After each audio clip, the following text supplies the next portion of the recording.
ओम शांति। आज बाबा ने अव्यक्त मिलन का मूल्य और उसकी परख और उसको प्राप्त करने का स्लोगन सुनाते हैं। अपनी अव्यक्त स्थिति देखने का दर्पण, जिसे बाबा जादू मंत्र का दर्पण कहते हैं, उसके बारे में भी बताया है और साथ साथ यह भी बताया कि वर्तमान समय अव्यक्त स्थिति में कमी का कारण क्या है और क्या अटेंशन देना है अव्यक्त स्थिति बनाने के लिए। तो आज 17/5/69 की अव्यक्त वाणी सुनते हैं। मुरली का टाइटल है जादू मंत्र का दर्पण। इस अव्यक्त मिलन के मूल्य को जानते हो? अव्यक्त रूप में मिलना और व्यक्त रूप में मिलना दोनों में फर्क है। अव्यक्त मिलन का मूल्य है व्यक्त भाव को छोड़ना। यह मूल्य जो जितना देता है उतना ही अव्यक्त अमूल्य मिलन का अनुभव करता है। हाँ, बाबा कहते हैं कि अव्यक्त मिलन का मूल्य है व्यक्त भाव को छोड़ना, और जो यह जितना अटेंशन देता है इस बात पर, तो वह उतना ही अव्यक्त अमूल्य मिलन का अनुभव करता है। अभी हर एक अपने से पूछे कि हमने कहाँ तक और कितना समय दिया है। वर्तमान समय अव्यक्त स्थिति में स्थित होने की ही आवश्यकता है, लेकिन रिजल्ट क्या है वह हर एक खुद भी जान सकता है और एक दो के रिजल्ट को भी अच्छी रीति परख सकते हैं। इसलिए अव्यक्त स्थिति की जो आवश्यकता है उसको पूरा करना है। अव्यक्त स्थिति की परख आप सभी के जीवन में क्या होगी वह मालूम है? हाँ, अभी बाबा कहते हैं कि अव्यक्त स्थिति की परख क्या होगी जीवन में, वह मालूम है? तो देखो बाबा क्या बताते हैं उसकी परख क्या होगी। उनके हर कर्म में एक तो अलौकिकता और दूसरा हर कर्म करते कर्मेंद्रियों से अतीन्द्रिय सुख की महसूसता आएगी। बाबा कहते हैं कि उसकी परख क्या होगी, एक तो अलौकिकता और दूसरा हर कर्म करते कर्मेंद्रियों से अतीन्द्रिय सुख की महसूसता आएगी। उनके नयन चैन, उनकी चलन अतीन्द्रिय सुख में हर वक्त रहेगी। अलौकिकता और अतीन्द्रिय सुख की झलक उनके हर कर्म में देखने में आएगी, जिससे मालूम पड़ेगा ये व्यक्त में होते भी अव्यक्त स्थिति में स्थित है। अगर यह दोनों ही चीजें अपने कर्मों में देखते हो तो समझना चाहिए कि अव्यक्त स्थिति में स्थित है। देखो बाबा कहते हैं कि किस तरह से चेकिंग करनी है कि अलौकिकता और अतीन्द्रिय सुख की झलक हमारे कर्म में दिखाई दे तो समझना चाहिए कि अभी अव्यक्त स्थिति में स्थित है। अगर नहीं है तो फिर कमी समझ पुरुषार्थ करना है। तो बाबा कहते हैं कि चेक करना है, अगर नहीं है तो कमी समझकर उसे ठीक करना है। अव्यक्त स्थिति को प्राप्त होने के लिए शुरू से लेकर एक स्लोगन सुनाते आए हैं। देखो बाबा अभी कहते हैं कि अव्यक्त स्थिति प्राप्त करने के लिए शुरू से स्लोगन सुनाते आए हैं। अगर वह याद रहे तो कभी भी कोई माया के विघ्न में हार नहीं हो सकती। ऐसा सर्वोत्तम स्लोगन हर एक को याद है? बाबा पूछते हैं कि ऐसा स्लोगन हर एक को याद है? हर एक मुरली में भिन्न भिन्न रूप से वह स्लोगन आता ही है। तो किसी ने कहा कि मन मना भव, किसी ने कहा हम बाप की संतान हैं। तो देखो बाबा क्या कहते हैं, वह तो है ही, लेकिन पुरुषार्थ करते करते जो माया के विघ्न आते हैं उन पर विजय प्राप्त करने के लिए कौन सा स्लोगन है? हाँ, देखो बाबा क्या कहते हैं कि पुरुषार्थ में जो माया के विघ्न आते हैं तो उनको विजय प्राप्त करने के लिए कौन सा स्लोगन है? तो बाबा बताते हैं कि स्वर्ग का स्वराज्य हमारा जन्मसिद्ध अधिकार है और संगम के समय बाप का खजाना जन्मसिद्ध अधिकार है। यह स्लोगन भूल गए हो, अधिकार भूल गए हो तो क्या होगा? हम किस चीज के अधिकारी हैं वह तो जानते हो, लेकिन यह सभी चीजें हमारा जन्मसिद्ध अधिकार है। जब अपने को अधिकारी समझेंगे तो माया के अधीन नहीं होंगे। अधीन होने से बचने के लिए अपने को अधिकारी समझना है।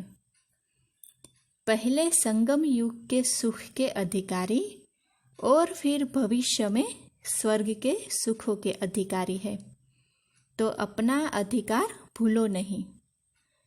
जब अपना अधिकार भूल जाते हो तब कोई न कोई बात के अधीन हो जाते हो, और जो पर अधीन होते हैं वे कभी भी सुखी नहीं रह सकते हैं।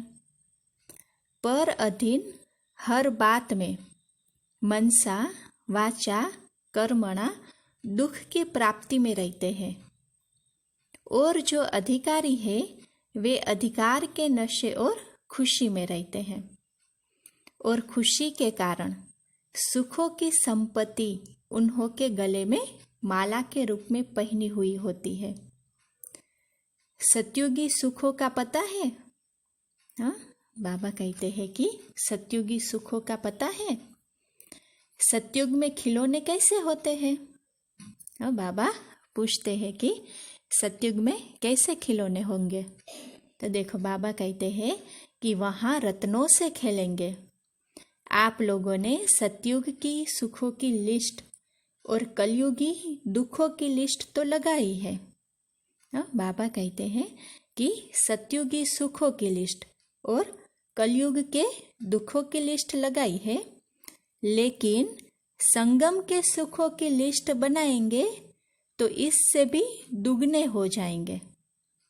देखो बाबा कहते हैं कि संगम के कितने सुख है, तो इसकी आज हम लिस्ट बनाएंगे। संगम के सुख कितने हैं, वही सत्युगी संस्कार अभी भरने हैं। जैसे छोटे बच्चे सारा दिन खेल में ही मस्त होते हैं, कोई भी बात का फिक्र नहीं होता है, इस रीति हर वक्त सुखों की लिस्ट, रत्नों की लिस्ट बुद्धि में दौड़ाते रहो, अथवा इन सुखों रूपी रत्नों से खेलते रहो, तो कभी भी ड्रामा के खेल में हार न हो। अभी तो कहाँ कहाँ हार भी हो जाती। बाप दादा का स्नेह बच्चों से कितना है? देखो अभी बाबा क्या पूछते हैं कि बाप दादा का स्नेह बच्चों से कितना है। बाप दादा का स्नेह अविनाशी है और बच्चों का स्नेह कभी कैसा रहता है, एक रस नहीं है। कभी तो बहुत स्नेह मूर्त देखने में आते हैं, कभी स्नेह की मूर्ति के बजाय कौन सी मूर्ति दिखाई पड़ती है? देखो बाबा कहते हैं कि बाप दादा का स्नेह तो अविनाशी है बच्चों के प्रति, लेकिन बच्चों का स्नेह कभी कैसा रहता है, एक रस नहीं रहता है। तो बाबा कहते हैं कि स्नेह की कभी मूर्ति दिखाई देती है और कभी कभी कौन सी मूर्ति दिखाई पड़ती है? तो देखो बाबा ने बताया, वा तो स्नेही है, वा तो संकटमय। अपने मूर्त को देखने के लिए अपने पास क्या रखना चाहिए? बाबा कहते हैं कि अपनी मूर्त को देखने के लिए अपने पास क्या रखना चाहिए? तो दर्पण। दर्पण हर एक के पास है। अगर दर्पण होगा तो अपना मुखड़ा देखते रहेंगे और देखने से जो भी कमी होगी उसको भरते रहेंगे। अगर दर्पण ही नहीं होगा तो कमी को भर नहीं सकेंगे। इसलिए हर वक्त अपने पास दर्पण रखना है, लेकिन यह दर्पण ऐसा है जो आप समझेंगे कि हमारे पास है, परंतु बीच बीच में गायब भी हो जाता है। जादू मंत्र का दर्पण है, 1 सेकंड में गायब हो जाता है। दर्पण कैसे अविनाशी कायम रह सकता है? उसके लिए मुख्य क्वालिफिकेशन कौन सी होनी चाहिए? जो अर्पणमय होगा उनके पास दर्पण रहेगा। अर्पण नहीं तो दर्पण भी अविनाशी नहीं रह सकता। दर्पण रखने के लिए पहले अपने को पूरा अर्पण करना पड़ेगा, जिसको दूसरे शब्दों में कहे सर्वस्व त्यागी। सर्वस्व त्यागी के पास दर्पण होता है। अव्यक्त मिलन भी वही कर सकता है जो अव्यक्त स्थिति में हो। वर्तमान समय अव्यक्त स्थिति में ज़्यादा कमी देखने में आती है। 2 बातों में तो ठीक है, बाकी तीसरी बात की कमी है। बाबा कहते हैं कि वर्तमान समय अव्यक्त स्थिति में ज़्यादा कमी देखने में आती है। 2 बातें ठीक है, लेकिन तीसरी बात में कमी है। तो देखो कौन सी बात है वह बताते हैं। एक है कथन, दूसरा है मंथन। एक है कथन और दूसरा है मंथन। यह 2 बातें तो ठीक है ना, यह दोनों सहज है। तीसरी बात कुछ सूक्ष्म है। वर्तमान समय रिजल्ट देखते हैं, मंथन से कथन ज़्यादा है। बाकी तीसरी बात कौन सी है? एक होता है मंथन करना, दूसरा होता है मगन रहना। वह होती है बिल्कुल लवलीन अवस्था। तो वर्तमान समय मंथन से भी ज़्यादा कथन है। पहला नंबर उसमें विजयी है, दूसरा नंबर मंथन में, तीसरा नंबर है मगन अवस्था में रहना। इस अवस्था की कमी दिखाई पड़ती है, जिसको अभी भरना है। जो मगन अवस्था में होंगे उन्हों की चाल चलन से क्या देखने में आएगा? बाबा कहते हैं जो सदा मगन अवस्था बाबा ने किसको कही? बिल्कुल लवलीन अवस्था। तो बाबा कहते हैं कि जो मगन अवस्था में होंगे उनकी चाल चलन से क्या देखने में आएगा? तो अलौकिकता और अतीन्द्रिय सुख। मगन अवस्था वाले का यह गुण हर चलन से मालूम होगा। तो यह जो कमी है उसे भरने का तीव्र पुरुषार्थ करना है।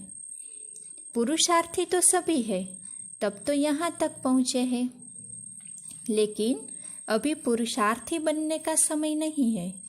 अभी तीव्र पुरुषार्थी बनने का समय है। बाबा कहते हैं कि अभी तीव्र पुरुषार्थी बनने का समय है। बनना है तीव्र पुरुषार्थी और बनेंगे पुरुषार्थी तो क्या होगा? मंजिल से दूर रह जाएंगे। अभी तीव्र पुरुषार्थी बनने का समय चल रहा है। इससे जितना लाभ उठाना चाहिए उतना उठाते हैं वा नहीं, वह हर एक को चेक करना है। देखो बाबा यह भी चेक करने के लिए कहते हैं कि अभी तीव्र पुरुषार्थी बनने का समय चल रहा है, तो जितना लाभ उठाना चाहिए उतना उठाते हैं वा नहीं।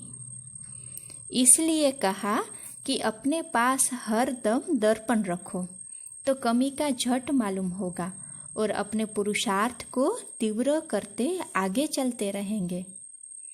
अच्छा, आज कुमारियों की सर्विस के तिलक का दिन है।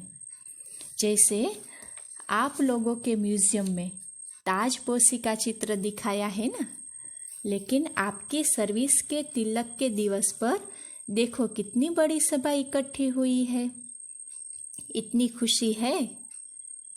लेकिन यह याद रखना, जितने सभी के आगे तिलक लगा रहे हो इतने सभी आप सभी को देखेंगे। सभी के बीच में तिलक लग रहा है, यह नहीं भूलना। इतना हिम्मतवान बनना है। इस तिलक की लाज रखनी है।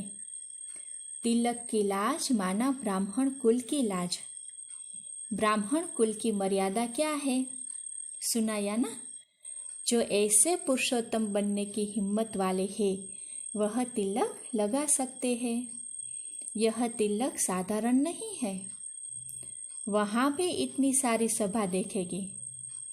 आप सभी ब्राह्मण इकट्ठे हुए हो कन्याओं की सर्विस के तिलक पर।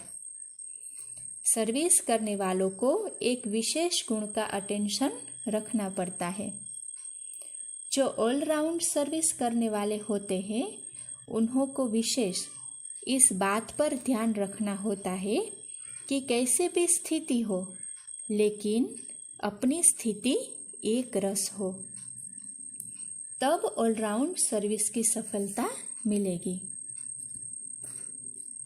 दूसरा नंबर, ट्रेनिंग क्लास जिन कुमारियों का चलना है उन सभी को बाप दादा ने टीका दे मुख मीठा कराया और बोले कि आज सभी से नयनों द्वारा मुलाकात कर ली। बाबा कहते हैं कि आज सभी से नयनों द्वारा मुलाकात कर ली। दूर होते हुए भी यथा योग्य यथाशक्ति बाप दादा के नज़दीक है ही। भल कोई कितना भी दूर बैठा हो लेकिन अपने स्नेह से बाप दादा के नयनों में समाया है। इसलिए नूरे रत्न कहते हैं। नूरे रत्नों से आज नयनों की मुलाकात कर रहे हैं। एक दो से सभी प्रिय है। साकार में समय प्रति समय बच्चों को यह सूचना तो मिलती ही रही है कि ऐसा समय आएगा जो सिर्फ दूर से ही मुलाकात हो सकेगी। अब ऐसा समय देख रहे हैं। सभी की दिल होती है और बाप दादा की भी दिल होती है, लेकिन वह समय अब बदल रहा है। समय के साथ वह मिलन का सौभाग्य भी अब नहीं रहा है। इसलिए अब अव्यक्त रूप से ही सभी से मुलाकात कर रहे हैं। अच्छा, सभी को नमस्ते और विदाई। अच्छा, ओम शांति।